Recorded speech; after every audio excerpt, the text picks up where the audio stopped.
You know, if it's not about sports, I find it very hard to concentrate. As a BYU fan, it has been a long time since I have been this optimistic about a season. It has probably been over 10 years since I have been this optimistic about a season. Heading into the season, we had some question marks, notably our quarterback. We didn't know who our quarterback was going to be. Jake Retzloff, if you don't know the story, essentially he was suspended for violating the honor code. I did a video about this, but he was accused of, we'll say, assault by a woman. I'm sure you can guess what type of assault he was accused of. It was dismissed civilly and he didn't face any criminal repercussions. However, he was essentially told that he would have to serve a 7-game suspension. And he was like, nah, screw that. I'm going to transfer. So he transferred to Tulane, and he's actually like third string, which is crazy to go from starting quarterback at a Power 5 school to third string at a group of 5. But, you know, I do wish him the best. But he's no longer on our team, and so we had some question marks at quarterback. Heading into the season, it was going to be a 3-way quarterback battle between McKay Hillstead, the Utah State transfer, Trayson Bourget, who is a Western Michigan transfer, and Bear Bachmere, who's technically a Stanford transfer, although he didn't ever really play for Stanford. He spent some time with them in the spring, but he's considered a true freshman. So although he did transfer from Stanford, technically he didn't because he never even played for him. I know it's confusing, but essentially I don't consider him a Stanford transfer. I don't consider him a transfer at all.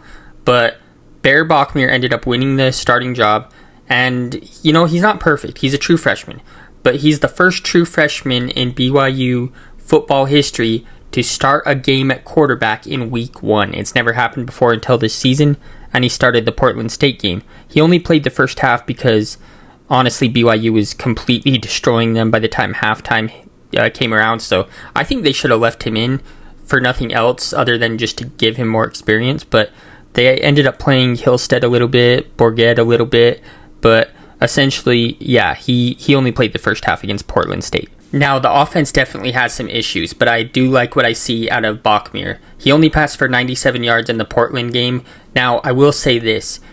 Numbers don't tell the full story. Sometimes you can just look at a guy and just know he's going to be good. Now, like I said, he's a true freshman, so he's going to have to learn and grow. That's just normal and it's to be expected. But he makes smart reads, he keeps his eyes down the field, he doesn't let pressure rattle him, and he just has a high football IQ. Like I said, he's not perfect. I wouldn't claim that he's perfect. But I think that he's going to be one of the better quarterbacks in the country in just a few years, if you give it time. Now, the defense. Oh boy. Jay Hill has completely changed this defense around. 3 years ago, we were by far the worst defense in the nation, and I don't say that lightly. We were the worst defense in the nation. We had a worse defense than some FCS schools, like so bad that my 95-year-old grandpa could probably put up 400 yards passing against our defense. We hired Jay Hill, who was previously the head coach at Weber State in Ogden, Utah. He came in and was our defensive coordinator. I think he took over 2023, I think was his first season as defensive coordinator at BYU. He has completely turned this defense around. We are a top 5 defensive unit, straight up. So in the Portland game, BYU did not allow a single point. They didn't allow a single point in the Stanford game until the 4th quarter, and they only allowed a field goal. That's all they allowed. So for 7 straight quarters, no points. This season, they have outscored opponents 96-3. Now, I think that I'm going to be conservative and say they're top 10 defensive squad, but if you want my true, honest opinion, best defense in the nation by far. Better than Georgia, better than Alabama, better than Texas. Best defensive team in the nation. Isaiah Glasker and Jack Kelly are probably the best linebacker duo in the country, like by far, and they're both top 10 linebackers. I think Jack Kelly is probably the best linebacker in the country, straight up. And if you don't agree, you just don't know ball. You're not watching, you're not paying attention. Jack Kelly is probably the best linebacker in the nation. Now, like I said, the defense did let Stanford have 3 points. It was kind of a cheap field goal. A lot of our defensive starters weren't even playing because we were up 27-0, and it was like the last 7 minutes of the game. And so we did let him have a ticky-tack field goal. But honestly, outscoring opponents 96-3 is nuts. That is absolutely nuts. In two games, they've outscored opponents 96-3, and they're still not ranked. It's a crime against humanity that they're still not ranked. Arizona State, who lost to a bottom feeder SEC team, has more top 25 votes than BYU. Let that sink in for just a second. And Utah, who the media glazes every single year despite them doing nothing, went 5-7 last season, and they're ranked number 20. Who did they win against? Cal Poly and a bottom feeder Big Ten team, which is UCLA. Give me a freaking break. The media glazes Utah every year for literally no reason, but that's not what this is about. This is about BYU. Now, for as good as their defense is, their offense has some serious issues. Aaron Roderick is our offensive coordinator. He needs to go. He sucks. He sucks. He's not a good offensive coordinator. He doesn't have these guys ready for game day. There were so many drops. in that Stanford game that I texted my dad, who's also a BYU fan, and I made a joke. I'm like, why are they dropping the ball so much? Did they cover the ball in KY jelly? Why are they dropping the ball so much? This is ridiculous. But yeah, the amount of drops was ridiculous from normally sure-handed receivers such as Parker Kingston. Chase Roberts was another one that dropped the ball a lot. He had at least 2 drops that I remember, maybe 3, and he's usually a sure-handed receiver. Honestly, we really need to fix that. I don't know what was going on in that particular game because Stanford receivers weren't dropping the ball. So I don't understand.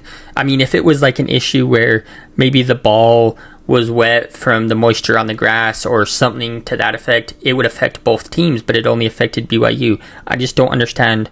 Like, this should be addressed in practice, and it should have been addressed in practice a long time ago. Should have been addressed like all summer long. Now, the receivers have some issues. The offensive line has some issues.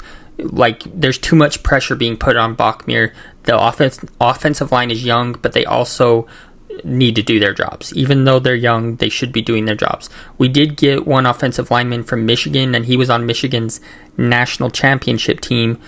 But he's the only one that really has some serious experience on the offensive line. The rest are young guys, and they will grow and learn, but this needs to be addressed. Now, that being said, our running back room is pretty good. We have Sione Moa and LJ Martin, the two-headed monster at running back that is just completely tearing apart defenses right now. But we can't completely become one-dimensional and rely on the run. We have to improve the passing game too. Now back to this legit defense. If you don't think that they are the best in the country, here's some stats for you. The defense has only allowed 212 yards all season. The defense has only allowed 27 total completed passes all season. And Frank Reich, who is the coach of Stanford, he used to be a coach in the NFL, and he was a backup to Jim Kelly in the 90s. But he said, quote, "I feel like I'm watching an NFL defense. Their pressure package is quite sophisticated.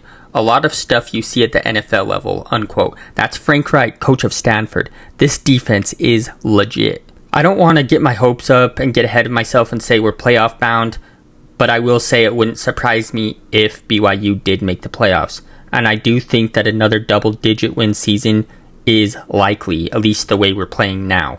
Anyway, that's about it for this video. If you liked it, leave a like. If you hated it, leave a dislike. But either way, comment for the algorithm. Peace out.